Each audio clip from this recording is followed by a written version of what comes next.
Día 21. Protegiendo su iglesia. Han sido unidos con paz a través del Espíritu. Esfuércense por continuar de esta manera. Efesios 4. Más que todo, dejen que el amor guíe sus vidas, porque entonces la iglesia entera se mantendrá unida en perfecta armonía. Colosenses 3. Es su trabajo proteger la unidad de su iglesia.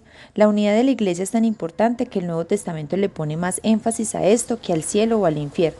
Dios desea profundamente que experimentemos unidad y armonía unos con otros. La unidad es el alma de la comunión. Si la destruye, le arranca el corazón al cuerpo de Cristo. Es la esencia, el centro de cómo Dios quiere que experimentemos la vida juntos en su iglesia. El modelo supremo de la unidad para nosotros es la Trinidad, el Padre, el Hijo y el Espíritu Santo. Están completamente unificados como uno. Dios es el ejemplo supremo del amor que se sacrifica, de la concentración humilde en otros y de la armonía perfecta. Al igual que todo padre de familia, nuestro Padre Celestial se deleita en ver que sus hijos se llevan bien entre sí. En los momentos finales antes de su arresto, Jesús oró apasionadamente por nuestra unidad. Nuestra unidad era lo que más ocupaba su mente durante esas horas de agonía. Eso demuestra qué tan importante es este tema. No hay nada más valioso para Dios en esta tierra que su iglesia. Él pagó el precio más alto por ella y la quiere protegida, especialmente del daño destructor que es causado por la división, el conflicto y la falta de armonía. Si es parte de la familia de Dios, es su responsabilidad proteger la unidad de su grupo y de su congregación. Jesús le ha dado la comisión de hacer todo lo posible para preservar la unidad del grupo, proteger el grupo y promover la armonía en su familia eclesial y entre todos los creyentes.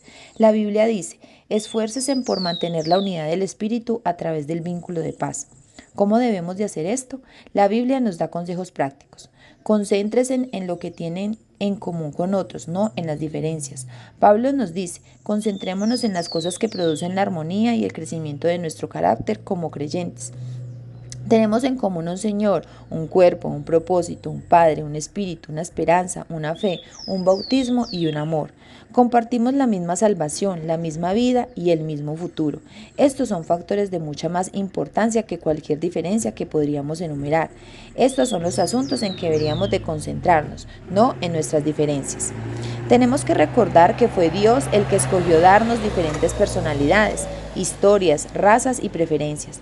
Por tanto, deberíamos de valorar y deleitarnos de esas diferencias y no meramente tolerarlas. Lo que Dios quiere es la unidad, no la uniformidad, pero por el bien de la unidad nunca debemos de dejar que las diferencias nos dividan. Tenemos que mantenernos concentrados en lo que más importa, aprender a amarnos los unos a otros como Cristo nos ha amado y cumplir los 5 propósitos que Dios tiene para cada uno de nosotros y para su iglesia.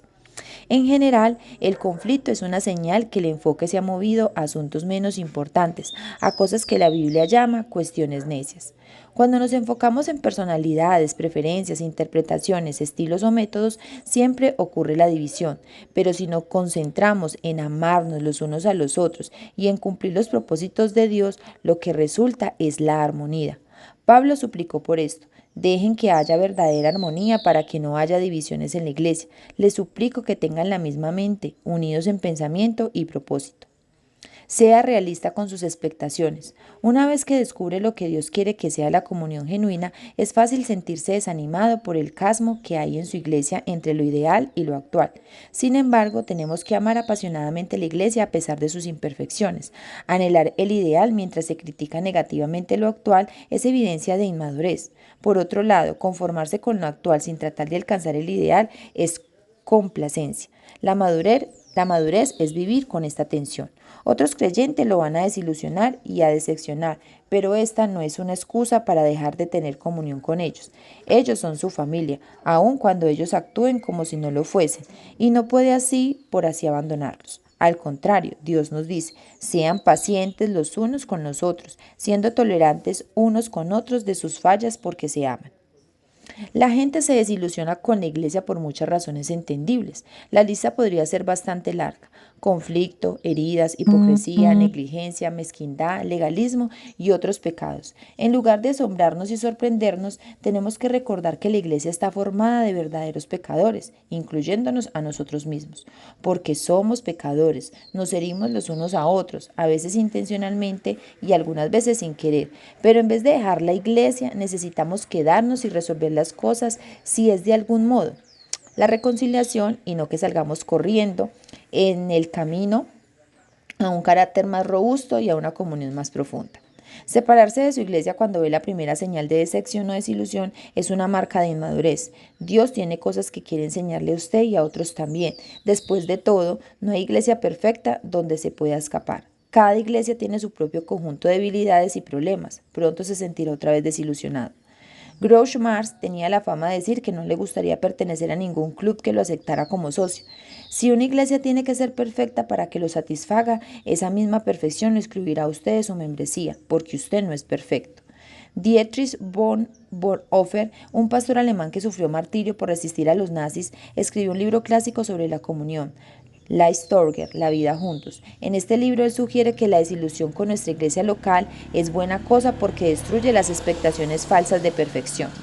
Cuanto más pronto abandonemos la ilusión que una iglesia tiene que ser perfecta para que la amemos, más pronto dejaremos de fingir y empezaremos a admirar que todos somos imperfectos y también necesitados de la gracia. Este es el comienzo de la comunidad genuina.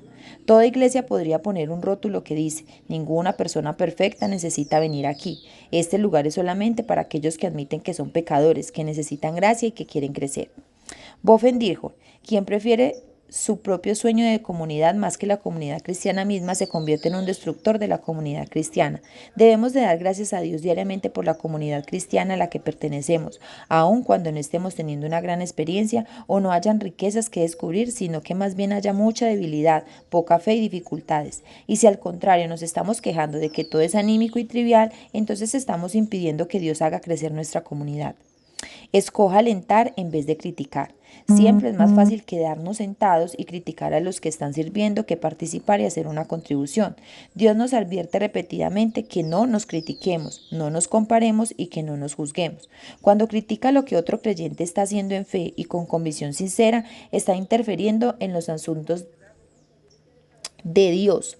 ¿Qué derecho tienes de criticar al siervo de otro? Solo su Señor puede decidir si lo que está haciendo es correcto. Pablo agrega que no debemos de tomar la postura de juzgar o de actuar como si somos superiores a otros creyentes, cuyas condiciones son diferentes a las nuestras. ¿Por qué entonces criticas las acciones de tu hermano? ¿Por qué tratar de hacer lo que se ve inferior? Todos seremos juzgados un día, no por las normas de otros, ni siquiera las mías, sino por las normas de Cristo. Cuando me pongo a juzgar a otro creyente, al instante ocurren 4 cosas. 1. Pierdo mi comunión con Dios. 2. Expongo mi propio orgullo e inseguridad. 3. Me pongo en la posición de ser juzgado por Dios. Y 4. Y daño a la comunión de la iglesia. Un espíritu de crítica es un vicio costoso. La Biblia llama a Satanás el acusador de nuestros hermanos. El trabajo de Satanás es acusar, quejarse y criticar a los miembros de la familia de Dios. Cada vez que hacemos lo mismo, estamos siendo embaucados en hacer el trabajo de Satanás en su lugar. Recuerde, otros cristianos, no importa cuánto estén en desacuerdo con ellos, no son el verdadero enemigo. El tiempo que pasamos comparando o criticando a otros cristianos es tiempo que deberíamos de haber sido usado para edificar la unidad de nuestra comunidad. La Biblia dice: acordemos en usar todas nuestras energías para llevarnos bien entre nosotros. Ayuden a otros con palabras alentadoras, no los desanimen con sus críticas negativas. Rehúse escuchar chismes. Chismosear es divulgar información cuando usted no es parte del problema ni parte de la solución. Usted sabe que decir chismes es malo, pero tampoco debería de oírlos. Si es que quiere proteger su iglesia, escuchar chismes es como aceptar mercancía robada y eso lo hace igualmente culpable del crimen. Cuando alguien quiere contarle un chisme, tenga el valor de decir: hágame el favor de parar, no necesito saber esto. ¿Ha hablado directamente con esta persona? Las personas que le cuentan chismes a usted también contarán chismes acerca de usted. No se puede confiar en ellas. Si se pone a oír chismes, Dios dice que usted es una persona que causa problemas. El malhechor escucha a los malhechores. Estos son los que dividen iglesias, pensando solo en ellos mismos. Es triste que en el rebaño de Dios las peores heridas vienen de otras ovejas, no de los lobos. Pablo advirtió acerca de cristianos caníbales, que se devoran unos a otros y que destruyen la comunidad. La Biblia dice que esta clase de malhechores debería de ser evitada. Un chismoso revela secretos, por lo tanto no te asocies con un cuentista. La manera más rápida de acabar un conflicto en la iglesia o en un grupo es confrontar amorosamente a aquellos que andan diciendo chismes e insistir que dejen de hacerlo. Salomón señaló: el fuego se apaga por falta de leña y las tensiones desaparecen cuando el chisme se acaba. Practique el método de Dios para resolver conflictos. Además de los principios mencionados en el capítulo anterior, Jesús dio a la iglesia un simple proceso de 3 pasos. Si un compañero creyente te hiere, ve y díselo, resuélvelo entre los dos. Si te escucha, te has ganado un amigo. Si rehúsa escucharte, llévate contigo a uno o dos para que la presencia de los testigos mantenga todo en la verdad e inténtalo otra vez. Y si aún así no te escucha, díselo a la iglesia. Durante un conflicto es tentador quejarse de una tercera persona en lugar de decir la verdad valientemente en amor a la persona con la que se está disgustado. Esto pone las cosas peor. Es mejor que se vaya directamente a la persona con la que tiene el problema. Confrontar en privado es siempre el primer paso y lo debería de tomar tan pronto como sea posible. Si no es capaz de resolver las cosas entre los dos, el siguiente paso es traer a uno o dos testigos que ayuden a confirmar el problema y a reconciliar la relación. ¿Qué debería de hacer si la persona persiste en su obstinación? Jesús dice que presente el problema a la iglesia. Si la persona todavía rehúsa, aún después de esto debería tratar a la persona como un creyente, como un no creyente. Apoya a sus pastores y a sus líderes. No hay líderes perfectos, pero Dios le da a los líderes la responsabilidad y la autoridad de mantener la unidad de la iglesia. Durante conflictos interpersonales, hacer eso es un trabajo que nadie agradece. Muy a menudo los pastores tienen la desagradable tarea de servir de mediadores entre miembros que están heridos, son conflictivos o son inmaduros. Se les da también la imposible tarea de tratar de hacer a todos felices, algo que ni siquiera Jesús podría hacer. La Biblia es clara acerca de cómo hemos de relacionarnos con aquellos que nos sirven.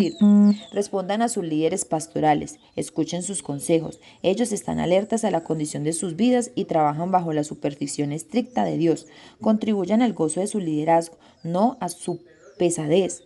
¿Por qué les gustaría hacer todo más difícil para ellos? Un día los pastores estarán ante Dios y rendirán cuentas de que también velaron por usted.